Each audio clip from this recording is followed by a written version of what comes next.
when you look at the pools for Europe every season, there is never an easy group, and I think everyone realises the standard in Europe has gone up every season.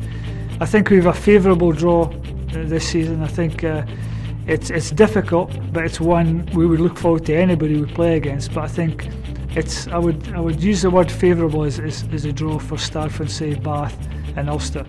But a great challenge for us to try and move again a step forward than where we have been the last 2-3 years in Europe, and basically got off to a good start. Well, firstly, the Heineken Cup is very close to Test rugby. You can feel the immediate change from the Magnus League. Magnus League is hard rugby, but there's something special, something happens on a Heineken Cup day. It's the same players, it's the same sides you play against. You're quite often in the Magnus League, but when you play them in Heineken Cup, there's that added edge, and the intensity is higher. So it's very close to Test rugby, and I think ever since this will be my 11th Heineken season, each season has gotten better and better and more demanding, and I'm expecting that to be the same again this time round. Obviously, in the Heineken Cup, winning your home matches is a vital thing. You have to be sort of solid at home and then pick up a few wins away from there. So Ulster being the first game, it's really important we get off to a winning start there and start building the points.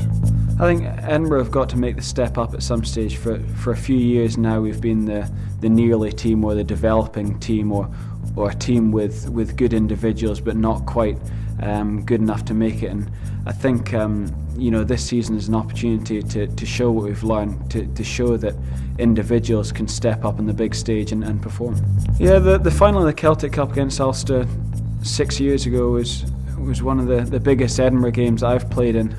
I just remember the atmosphere being incredible. They'd opened up the East Stand, and the East Stand was pretty much full. I think there was 19,000 people there, and it was a fantastic atmosphere to play in. The Ulster support really got behind Ulster, and the Edinburgh support really got behind us. And although we didn't get off to a good start in the game, we came right back into it and had a real shout for silverware. But I just remember it as being a great experience and a great atmosphere to play in. I remember that I didn't actually start. I came off the bench in the second half, but a poor first half. They raced into a bit of a lead. In the second half, we sort of turned it around. I think Desi Lee scored a good try. I think Mike Blair scored a good try as well, which we were unlucky. If the game, I reckon, went on for another 10 minutes, we might have sneaked it. But it was a great atmosphere there. I know Ulster have always got a big travelling support, and a lot of people turns out to support us that day as well. So hopefully we can get something similar. It was a disappointing match. What sticks in my mind was the fact that we went, I think it was 22-0 down, and we came back to 22-21, and that's been a sort of, quite a recurrent theme really through Scottish rugby and Edinburgh rugby, where sometimes if we don't believe, ultimately from our goal that we can win, teams can get ahead of us, and then when we realise we're in the game, we come right back into it. So, I think what's important now is using those experiences and realising from our goal we can beat anyone on our day.